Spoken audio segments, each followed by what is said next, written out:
Meet Daniel. Daniel was 27 years old. He had a good heart. He was the kind of person who showed up.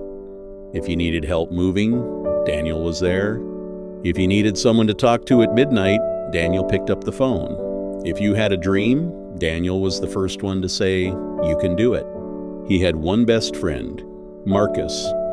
They had grown up together. Same street, same school, same dreams, or so Daniel thought.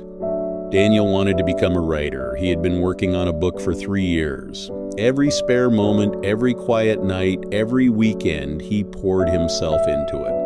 He would read chapters to Marcus over the phone. Marcus would listen. Then Marcus would say, "Yeah, it's good, man, really good." That was it. Just good. Daniel told himself that was enough, that Marcus was just a man of few words, that quiet support was still support. But something was bothering him, a small, uncomfortable feeling he kept pushing down. One evening, Daniel finally finished his book.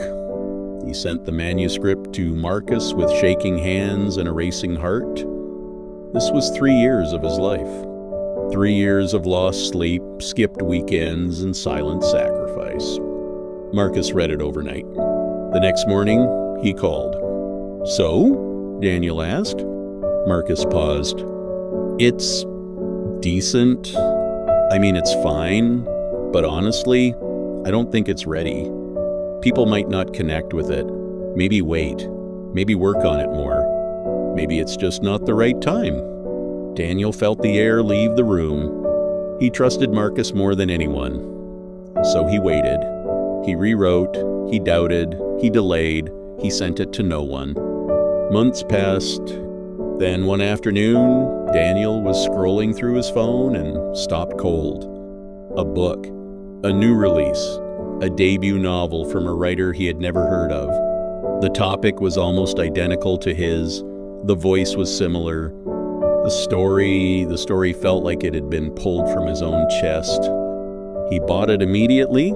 He read it in one sitting. It was not better than his book. It was just done. It was just out there. He sat in silence for a long time. Then he called Marcus. "Did you ever actually believe in my book?" Daniel asked. Silence. "Daniel, I didn't want you to get hurt. The publishing world is brutal. I've seen people try and fail. I didn't want that for you." Daniel's voice was calm, quieter than he expected. "Marcus, you were not protecting me. You were protecting yourself from watching me try." That night, Daniel sat with something heavy and honest. Marcus was not a bad person. He never wished Daniel harm. He never lied with cruelty.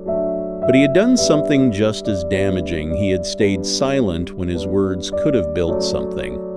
He had used the language of caution to dress up his own fear, his own discomfort, his own need to keep things safe and small between them. Because if Daniel truly succeeded, something between them would shift, and Marcus was not ready for that shift. Daniel understood it now. Some people love you enough to stay, but not enough to let you grow. We think our biggest enemies are the ones who criticize us. We prepare ourselves for the people who laugh, who doubt, who say, "You can't." But nobody warns us about the quiet ones. The friend who nods but never pushes. The person who says, "It's good," when they mean, "I'm afraid of what happens if it's great." The one whose silence feels like support but is actually a ceiling, soft, invisible, and just low enough to keep you from standing up straight. Silence is not always kindness.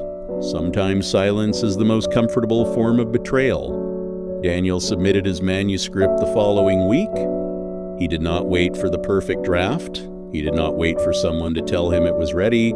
He decided that the only person whose voice would determine his direction was his own. He was rejected 11 times. On the 12th, the publisher said yes. His book was not a bestseller, but it was real. It existed. It breathed. It sat on shelves and in strangers' hands and inside lives Daniel would never know about. He had done the thing.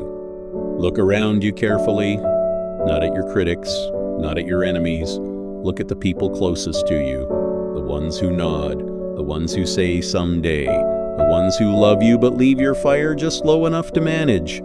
You are not responsible for their fear. You are only responsible for your dream. Stop waiting for permission from someone who is quietly afraid of your potential.